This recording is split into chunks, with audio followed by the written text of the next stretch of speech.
하나님 사랑합니다. 오늘은 예수님의 탕자의 비유를 통해서 은혜를 받기를 원합니다. 오늘 본문에 등장한 내용은 우리가 잘 아는 이야기입니다. 하지만 다시 한번 생각하면서 함께 은혜를 받고 돌아온 탕자처럼 하나님께 돌아오고 하나님을 잘 믿는 저희들이 되기를 원합니다. 본문에 등장하는 인물은 아버지는 하나님 아버지의 역입니다. 큰 아들은 교회 안에 있는 성도를 말하고 작은 아들은 교회 안에 있으면서도 하나님을 아버지라 부르면서도 믿음이 적어서 자꾸 세상으로 나가서 세상에서 돈만 알고 사는 그런 성도의 모습입니다. 그리고 세상에 나가 살 때 흉년이 든 것은 세상에는 생각지 않는 재난과 어려움이 많다는 이야기고, 그가 쥐엄 열매를 먹었어요. 돼지가 먹는 쥐엄 열매를 먹었는데 돼지에게 먹으러 주는 겁니다. 그걸 먹었는데 그것은 세상에 나가 사는 사람들이 실패하여 고통스럽게 사는 삶을 이야기하고 있는 것입니다. 이제 이렇게 대충 누구를 비유해서 예수님이 이 말씀을 하셨는가 생각하면서 본문을 통해서 은혜 받기를 원합니다. 먼저 어떤 목사님의 이야기입니다. 젊은 처녀가 교회를 찾아왔답니다. 그 처녀가 말하기를 다음 주에 교회 등록할 테니까 목사님 자기 집에 신방을 꼭 좀 해달라는 것이었습니다. 그래서 신방 대원들과 함께 그 집을 찾아갔습니다. 그녀의 아버지가 누워 계셨습니다. 집안에 들어서자 집안 공기가 냉랭하였습니다. 오래전에 기쁨과 소망이 사라진 집안 같았습니다. 그녀의 아버지는 완전히 뼈만 앙상하게 남아 있었습니다. 그의 병명은 위암이었습니다. 그는 반가워하면서 눈물을 흘리며 한마디씩 하였습니다. 목사님, 제가 목사님을 청했습니다. 죽기 전에 저희 가족을 목사님께 맡기려고 합니다. 저희 형님은 장로님이고 저도 어릴 때부터 교회를 나갔습니다. 그런데 돈 좀 벌려고 서울 나갔다가 이렇게 신앙을 잃어버리게 되었습니다. 재산도 수술 2번에 모두 다 잊어버렸습니다. 저에게 남은 것이라곤 조그만 가게 하나와 다 죽게 된 몸뚱어리 뿐입니다. 이제 저희 식구 모두를 신앙 안에서 책임을 맡아 주십시오. 그는 마치 죽기 전에 하나님께 최후의 고백을 하는 것과도 같이 진지했습니다. 그는 그 말을 한 후에 너무도 기뻐했습니다. 이제 자기의 영혼을 하나님께 맡겼다는 생각에서인 것 같았습니다. 신방 대원들은 찬송을 하고 말씀을 증거하고 합심하여 그의 병을 낫게 해달라고 간절히 기도하였습니다. 그는 그 후 2주일 정도 되어서 하나님께로 갔습니다. 이 목사님 고백이 나는 이제까지 많은 성도들이나 학생들에게서 고백을 들었습니다. 그러나 그 중에서 암 환자가 마지막 죽기 전에 하나님께 돌아와서 자신의 죄를 회개하고 자신의 가족에 무슨 일이 있어도 하나님을 떠나지 말고 신앙으로 살아가라는 고백과 목사에게 자기 가족을 맡아달라고 했던 돌아온 탕자의 눈물과 고백은 평생 동안 잊을 수가 없었다고 합니다. 그 목사님은 못내 와시어 한마디를 합니다. 그 고백을 10년만 일찍 했더라면 좋은 삶을 살 수 있었을 텐데 하는 아쉬움이 남았다고 합니다. 성도님들도 하나님 앞에 고백, 돌아와서 하나님을 정말로 사랑하고 섬기겠습니다 하는 이런 고백을 조금만 일찍 하셨더라면 더 좋았을 뻔한 분들이 여기 계실 것입니다. 오늘 우리는 이렇게 세상에서 찢기고 병들어 죽어가면서 하나님께 돌아온 탕자 이야기를 들었습니다. 이제 성경에 나타난 탕자 이야기를 해보도록 하겠습니다. 아버지 집에 있으면 성도들은 행복합니다. 사람들이 있어야 할 곳은 하나님 아버지 품 안입니다. 하나님 품 바깥으로 나가면 하나님이 보호하지 않기 때문에 마귀로부터 고통을 당하고 삽니다. 그런데 사람들은 하나님 품 안에 있을 때 그게 행복한 줄을 모릅니다. 하나님 말씀을 듣고 그 말씀대로 순종하며 사는 것이 행복인데 그걸 모른다 그 말입니다. 그래서 아담과 하와도 에덴 동산에 사는 것이 그게 행복인 줄 몰랐습니다. 그래서 하나님 말씀 믿지 않고 의심하고 불순종해서 선악과를 따먹고 결국은 하나님 말씀을 불순종한 꼴이 됐습니다. 선악과를 따먹으면 죽으리라 그랬는데 진짜 죽었습니까? 만약 선악과를 따먹으면 죽으리라 그랬으니까 그 말대로 하면 독이 온몸에 퍼져서 탁 죽었어야 되잖아요. 안 죽었지 않습니까? 그래 그 선악과 때문에 죽은 게 아닙니다. 하나님 말씀을 불순종했기 때문에 죽은 겁니다. 이걸 성도님들이 깨달아야 됩니다. 하나님 안에 살 때 우리 인생은 가장 편안하고 그리고 가장 행복합니다. 그 예수님이 이런 말씀을 하죠. 내가 너에게 주는 평안은 세상이 주는 평안과 같지 아니하니라. 그러면서 우리는 세상이 주는 평안과 같지 않다. 하나님이 주는 평안은 그런 막 여러분 세상에 평안이 어디서 옵니까? 복권 당첨됐을 때 막 너무 기뻐가지고 여기 당첨된 사람 한 명도 없지만은 돈 많이 들어오면 그때 막 평안하고 좋다고 그러는데 잠깐이죠. 잠깐 며칠만 지나면 그 돈 때문에 또 서로 싸워야 되잖아요. 근데 하나님 주시는 평안은 세상이 주는 평안과 다르다. 이게 그런 돈으로 주는 평안이 아니라 믿음으로 주고 하나님의 은혜로 주는 평안이거든요. 하나님의 은혜를 받으면 마음이 다 평안합니다. 하나님이 믿음을 주시면 그 믿음 안에서 다 마음이 평안합니다. 하나님이 기쁨을 주시면 영적인 기쁨이 안에서 생깁니다. 진리를 알지니 진리가 너희를 자유케 하리라. 하나님을 알면 세상에서 자유하게 됩니다. 그런데 하나님을 모르는 사람들은 하나님 안에서 행복이 있고 하나님 안에 자유가 있고 평안이 있는데 자꾸 세상으로 나가려고 그래. 오늘 여기 탕자도 아버지 품 안에 있을 때는 부족한 게 없었어요. 아버지가 모든 걸 다 해주니까 아무것도 부족한 게 없었는데 세상으로 나가려고 아버지한테 자기 재산을 나눠달라고 자꾸 조릅니다. 하나님을 믿으며 그의 가르침을 듣고 하나님의 계명을 지키면 사람들은 영원히 살 수도 있고 영원히 평안하고 행복하고 자유롭게 살게 될 줄로 믿습니다.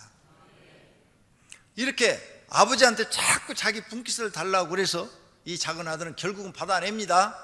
그래가지고 야 이제 이 돈 가지고 나가서 세상에서 내가 한번 잘 살아봐야지 하고 나갔어요. 세상으로. 가능한 하나님께서 멀리 떠난 것처럼 아버지에게서 멀리 떠났어요. 왜? 간섭받기 싫으니까. 그리고 이 작은 아들은 돈만 있으면 된다고 생각했어요. 돈만. 하나님을 떠난 사람들은 전부 머릿속에 돈 이거밖에 없어요.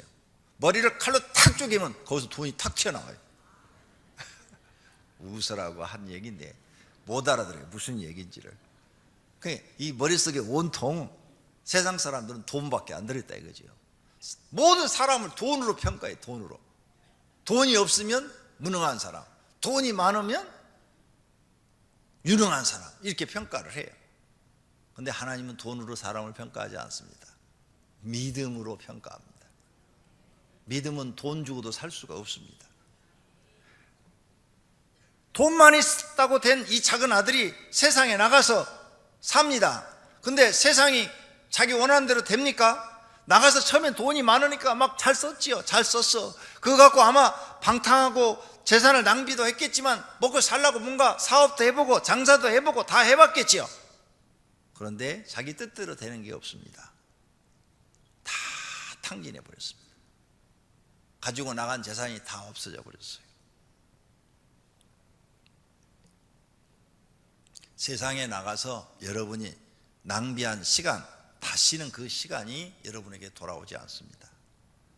낭비한 재산, 다시는 그 재산을 모을 수 있는 기회가 잘 오지 않습니다. 돈만 있으면 된다는 사람, 돈 떨어지면 죽은 사람과 같습니다. 이런 사람은 인생의 밑바닥에 떨어지게 됩니다. 지옥에서 사람들이 고통스러워하듯이 세상에서 이제 모든 걸 실패한 사람들은 지옥의 맛을 조금 느끼게 되는 것입니다. 지금 사는 게 고통스럽습니까? 지옥의 맛을 조금 느끼고 있는 겁니다. 그렇다면 진짜 지옥에 가면 그것과 비교할 수도 없으니까 이제라도 깨달는 은혜가 있기를 바랍니다. 그러나 이렇게 돈만 알고 있는 사람들은 돈 떨어지면 죽는데, 하나님을 의지하고 사는 사람은 돈에다 소망을 두지 않았기 때문에 돈 떨어져도 절망하지 않습니다. 우리에게는 하나님이 계셔. 지금까지 우리를 먹이고 입히시고 살리신 것은 하나님이시여. 하나님께 기도하면 하나님이 일용할 양식 또 우리 공급해 줘서 하나님 나라 갈 때까지 살 수 있을 거야. 이런 믿음과 소망이 있기 때문에 절망하지 않는 줄로 믿습니다. 이렇게 작은 아들이 이제 다 잊어버렸어요. 다 잊어버렸어. 그래서 이제 먹고 살기 위해서 막 여러 가지 일을 하는데, 일을 찾다 보니까 돼지 치는 일을 하게 됐어요. 돼지 치는 일을 하는데 흉년이 들었어요. 흉년.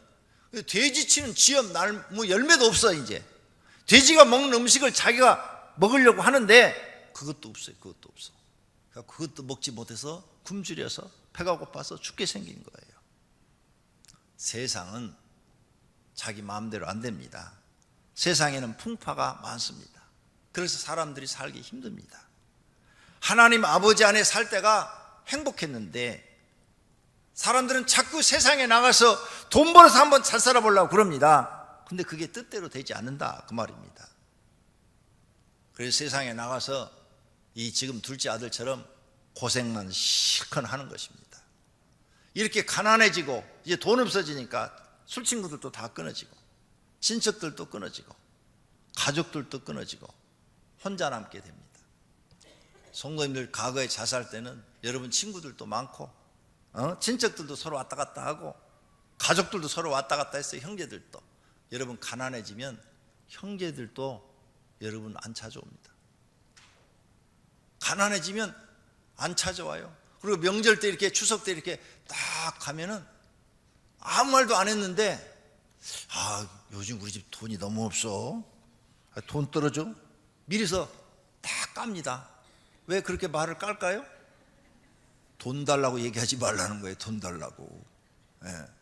돈 얘기하지 말라는 거예요. 요즘 막 은행 이자 막리라고 너무너무 힘들어. 미리서 딱 깔아요. 머리가 비상한 사람들은 금방 알아차려요. 아이고 또 돈 얘기하지 말라고 미리 까는구나. 아무도 안 찾아와요. 아무도 안 찾아와. 형제도 없어. 그래서 이제 인생의 외로움과 고통 속에 사는 것입니다. 이 탕자는 외로움과 고통 속에서 돼지와 같이 짐승과 같은 생활을 합니다. 이것이 하나님 없는 인생이라는 거예요. 하나님 없이 사는 인생이 이렇게 비참한 거예요. 더 비참한 것은 지옥에 가는 게 더 비참한 거예요. 그러므로 우리는 빨리 깨닫고 하나님 품으로 돌아와야 될 줄로 믿습니다. 우리가 살 길은 하나님 품으로 돌아와서 하나님의 가르침대로 사는 것입니다. 이렇게 고통 속에 살다가 이 둘째 아들이 깨닫습니다. 내가 일어나 아버지께 가서 이르기를 아버지 내가 하늘과 아버지께 죄를 지었사오니 하고 자기가 죄 지은 걸 깨달아요. 깨달는 것이 은혜입니다. 시편 49편 20절에 존귀하나 깨달지 못하는 사람은 멸망하는 짐승 같도다. 사람이 존귀한 존재인데 깨달지 못한 사람은 짐승과 같대요. 멸망하는 짐승과 같대요.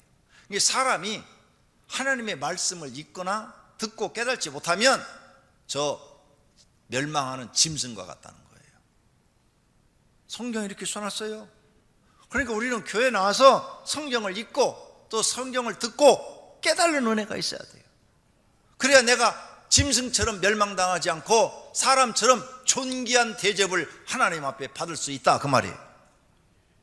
시편 92편 6절에도 어리석은 자도 알지 못하며 무지한 자도 이를 깨달지 못하나이다. 어리석은 사람 성경 깨달지 못하고 무지한 사람도 성경을 깨닫지 못한대요. 그러므로 성경을, 이 말을 반대로 뒤집으면 성경을 깨닫지 못하는 사람은 무지한 사람이요 어리석은 사람이라는 거예요. 그래, 내가 어리석은 사람이 안 되고 무지한 사람이 안 되려면 성경을 읽고 들을 때 깨달는 은혜가 있어야 된다, 그 말이에요. 그런데 어떤 사람은 죽어도 깨닫지 못하는 사람도 있고요, 어떤 사람은 너무 늦게 깨닫는 사람이 있다는 거죠. 앞에서 예화를 드린 것처럼 병들어 죽을 때 깨달으면 너무 늦지 않았느냐 이게. 그러기 전에 깨닫고 하나님 앞에 와서 건강할 때 하나님 앞에 충성하고 하나님께 인정받고 하나님의 은혜와 복을 받아 간증하는 사람이 되어야 할 줄로 믿습니다. 이 둘째 아들이 이제 깨달았어요. 내 아버지 집에, 내가 아버지 앞에 죄를 졌어. 가서 내가 죄 졌다고 얘기하고 아버지 집에 가야 되겠다. 우리 아버지 집에는 양식이 풍족하고 품꾼도 얼마나 잘 먹고 잘 사느냐.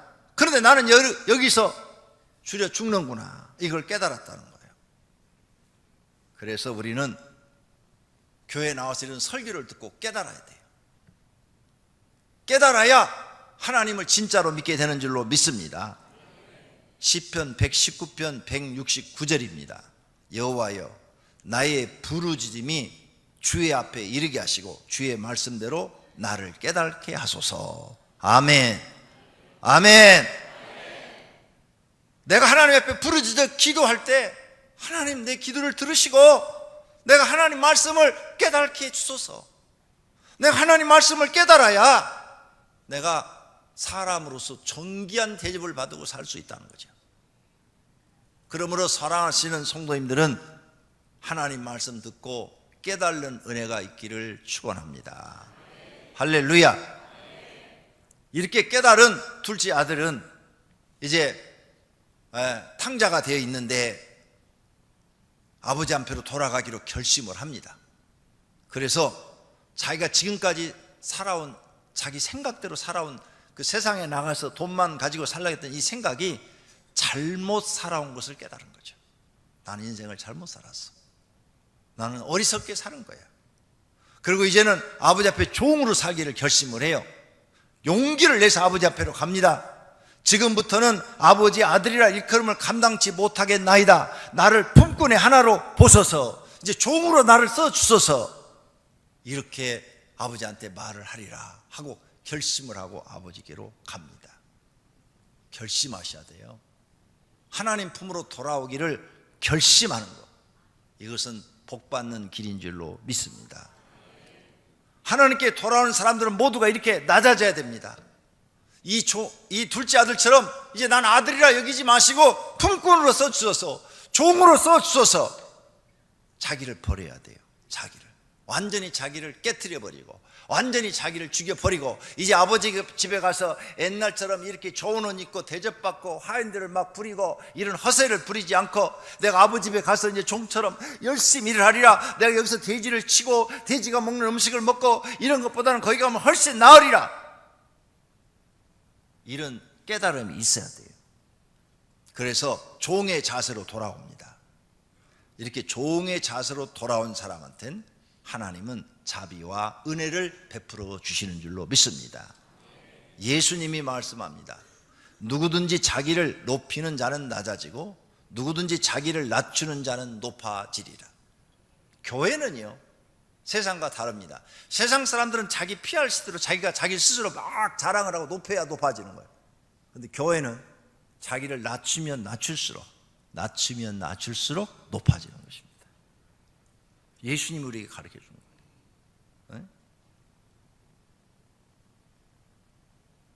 교회에서 스스로 자기를 높이는 사람 높아지질 않습니다. 다 사람들 뒤에서 손가락질을 합니다. 스스로 자기를 낮추는 자가 돼야 돼요. 하나님 앞에 돌아올 때도 낮춰야 됩니다. 팍싹 낮춰야 됩니다. 머리를 땅에다 쳐박아야 됩니다. 그래야 하나님이 그 사람의 마음을 보시고 인정하시는 겁니다. 하나님 품으로 돌아오는 사람들은 낮아져서 돌아와야 될 줄로 믿습니다. 또 이 탕자는 또 깨달은 게 하나 있어요. 죄인이라는 것. 아들이 이르되 아버지 내가 하늘과 아버지께 죄를 지었사오니 지금부터는 아버지 아들이라 일컬음을 감당치 못하겠나이다. 사도 바울이 자신이 죄인 중에 괴수라는 것을 깨닫고 하나님 앞에 돌아왔어요. 이렇게 자기가 죄인 중에 괴수라는 사람들은 시험 들 일이 없어요. 내가 죄인인데 무슨 시험 들 게 있어요? 죄인이 무슨 할 말이 있어요? 사도 바울이 한 말입니다. 미쁘다 모든 사람이 받을 만한 이 말이요, 그리스도 예수께서 죄인을 구원하시려고 세상에 임하셨다 하였도다. 죄인 중에 내가 괴수니라. 교회에서 시험 드는 사람들은 자기가 죄 지은 것은 잊어버리고 잘한 것만 기억하고 자랑합니다. 스스로 낮아질 줄을 모르는 사람들이죠. 그런 사람들이 시험 듭니다. 나는 하나님 앞에 한 일이 아무것도 없어. 나는 교회 다니면서도 죄만 졌어. 아유, 하나님 앞에 내가 쓴다면 부끄러워. 너무 부끄러워. 내가 하나님 앞에 쓰려면 내가 예수님 앞에 과연 쓸 수나 있을까? 이렇게 자기가 낮아진 사람들은 누가 무슨 말해서 시험 들 게 없어요. 다 내가 잘못해서 그런 거지. 내가 뭐 하나님 앞에 한 일이 있나? 뭐 충성스러운 게 뭐 헌신한 게 있나? 내 몸을 바친 것이 있나? 내 피를 빼서 하나님께 뭐 드린 게 있나? 자꾸 자기가 스스로 낮아졌기 때문에 부족한 것만 보이는 거죠. 그래서 시험에 안 들어요. 내가 이게 얼마나 일을 많이 했는데, 내가 얼마나 헌금을 많이 했는데, 내가 얼마나 일을 많이 했는데 나를 몰라줘? 이런 사람들은 시험 들어요. 높아지는 사람들은 시험 들고, 낮아지는 사람들은 시험이 안 들고 오히려 하나님의 은혜를 받는 줄로 믿습니다. 하나님 앞에 낮아지십시오. 기도할 때도 낮아지시고 마음도 낮아지시고 행동도 낮아지십시오. 그러면 성령님께서 여러분 마음속에 은혜 위에 은혜를 주실 줄로 믿습니다. 자신을 낮추고 일하는 사람이 인정받는 것이 교회요, 하나님의 집인 줄로 믿습니다. 이런 마음으로 딱 돌아가니까 아버지가 돌아오는 탕자를 멀리서 봐요. 딱 보고 거리가 먼데, 거리가 먼데 오랜만에 몇 년 만에 다 망해가지고 돌아오는 자식을 보고 아버지가 막 그냥 달려가 목을 안고 입을 맞췄다고 그랬어요. 입 더러운데 왜 맞췄는지 모르겠어. 근데 입을 맞췄다고 성경에 써놨어요. 그죠? 우리나라는 그냥 이렇게 반가우면 이렇게 포옹만 하지만 이쪽 사람, 동네 사람들은 반가우면은 이렇게 하고 얼굴에다가 이쪽에도 막 그냥 뽀뽀하고 이쪽에도 뽀뽀하고 막 이러더라고. 가서 보니까 제가 옛날에 얘기했죠. 아프리카 가서 혼났다고. 남자가 와서 나를 딱 껴안더니 어떤 목사님이, 남자 목사님이 흑인 목사님이야. 여기다 뽀뽀하고 여기다 뽀뽀하고 여기다 뽀뽀할까 봐 혼났어요. 그 사람들이 문화래요. 그게 너무 반가우면 그렇게 아주 친절한 사람한테는 그렇게 한대요. 예.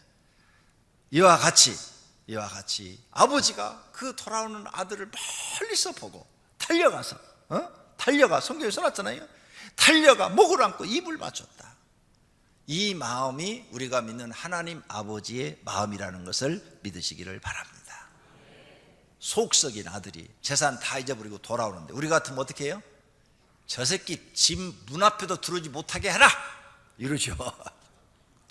재산 다 탕진하고 오는 거 저거 근처도 못하게 이럴 텐데 우리 하나님 아버지는 달려가서 껴안고 뽀뽀해주고, 이게 우리 하나님 아버지의 넓으신 사랑인 줄로 믿습니다. 그리고 집으로 데려다가 옷에다 목욕시키고 좋은 옷을 입히고 손에 아들이라는 그 가락지를 끼워주고 그 다음에 소를 잡아서 잔치를 배설해 줬다 그랬어요. 할렐루야.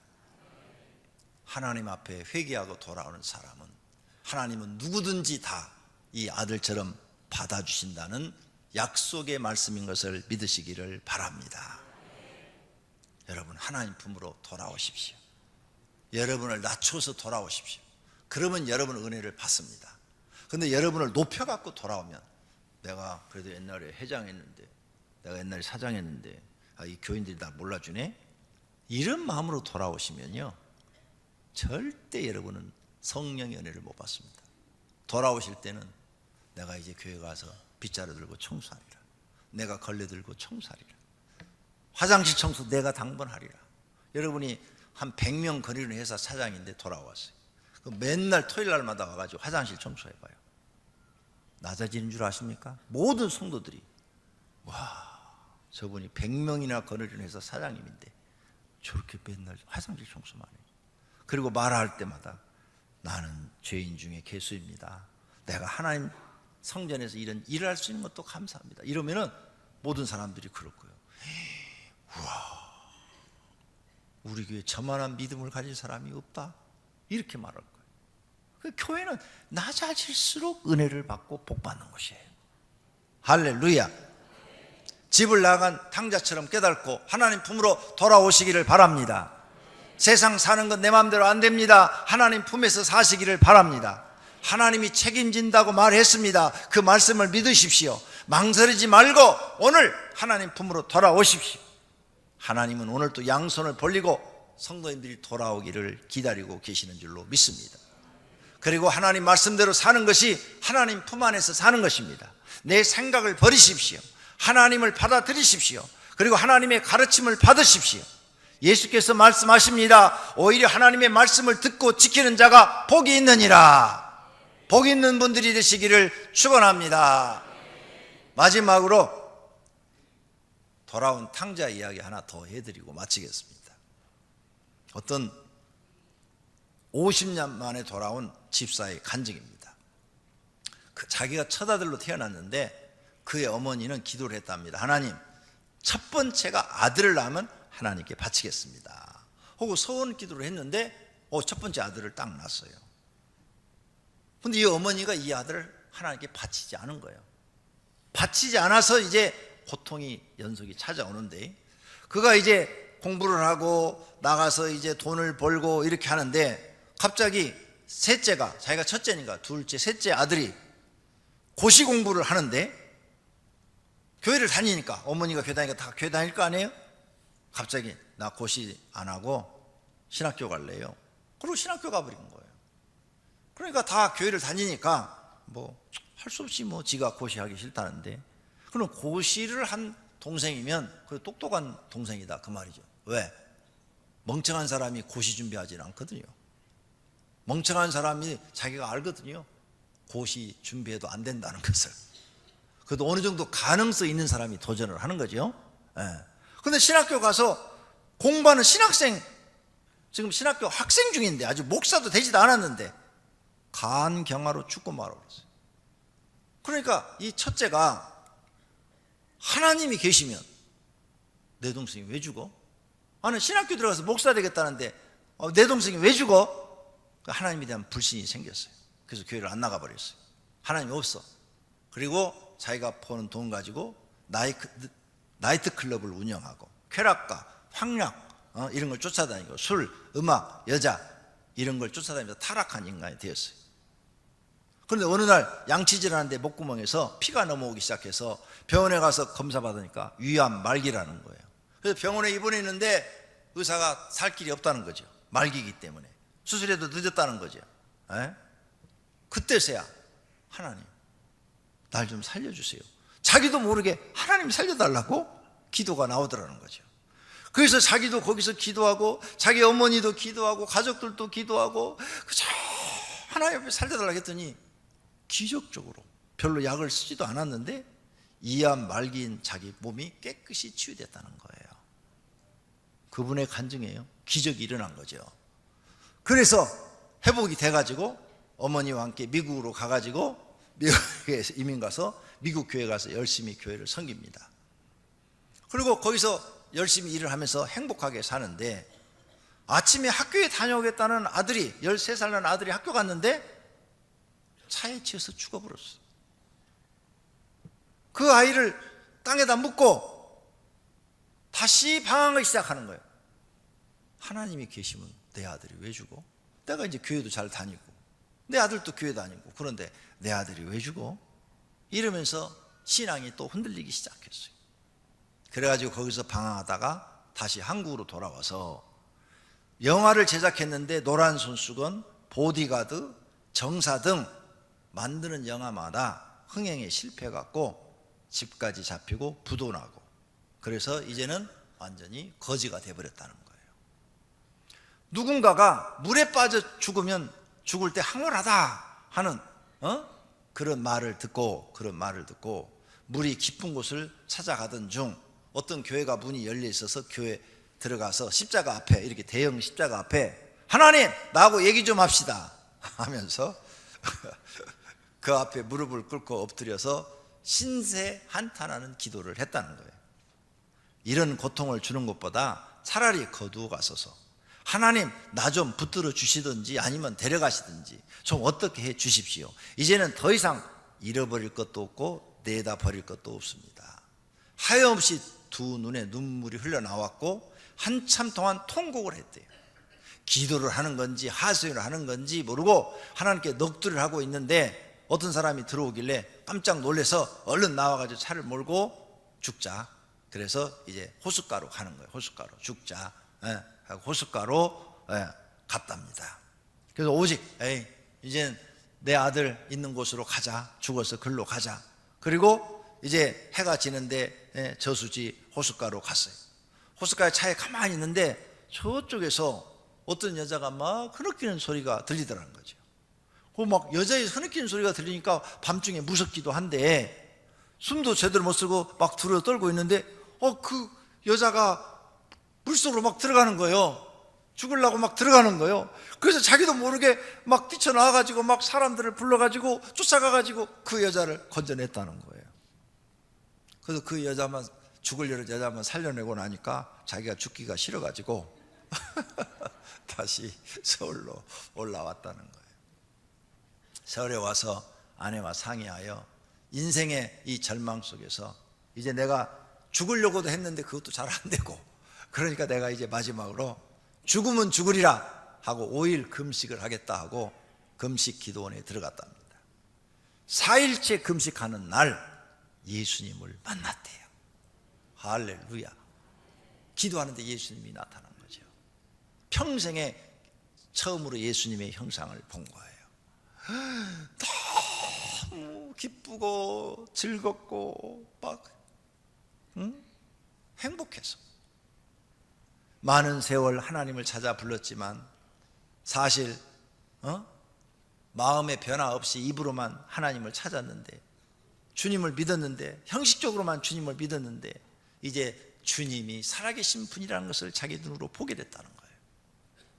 그 순간 자기 마음속에 평화가 깃들고 자기 마음속에 믿음이 생기고 거듭남이 생기고 너무 기뻐서 그걸 표현할 수 없어서 5일 금식을 더 했대요. 그래서 한 번에 10일 금식을 했대요. 한 번에 10일 금식. 그렇게 하고 내려오니까 다시 소망이 생겼어. 이제는 내가 남은 생에는 하나님을 위해서 살리라. 그래서 한국 소망회를 만들어서 친구들과 함께 노인들한테 무료 급식을 주고, 그 다음에 물리치료실을 만들어서 무료로 물리치료를 해주고, 이렇게 돕는 사역을 했더니 하나님께서 또 돕는 자들을 보내주셔서 먹고 살게 해주셨다는 거예요. 자기는 하나님을 원망했는데, 아들 죽고 동생 죽어서 하나님을 원망하고 엄청 방황을 했는데, 이제 하나님의 은혜를 받고 나서 보니까 하나님께서 자기 같은 탕자를 구원하시려고 그런 사건들을 통해서 인생을 깨닫게 하시고 하나님을 찾게 만들고 금식하게 만들어서 돌아오게 했다는 거예요. 그런 과정을 통해서 하나님이 자기를 구원하시려고 계획하셨던 일들을 깨닫게 됐다는 거예요. 그래서 하나님의 은혜와 사랑을 발견하게 됐다는 겁니다. 사랑하시는 성도님들, 여러분들도 세상에 나가서 열심히 사셨지만 지금 여기 나오는 집사님처럼 되는 게 없지 않습니까? 그럼 이제 하나님 품으로 돌아오십시오. 그래서 온전히 돌아오셔서 낮아진 자세로 하나님을 섬기십시오. 그러면 하나님이 여러분에게 은혜를 주실 줄로 믿습니다. 영생의 길로, 복된 길로 인도해 주실 줄로 믿습니다. 하나님 품으로 돌아오시기를 바랍니다. 낮아져서 온전히 돌아오시기를 바랍니다. 그러면 하나님 사랑을 맛볼 수 있는 줄로 믿습니다. 다 같이 찬양하십시오.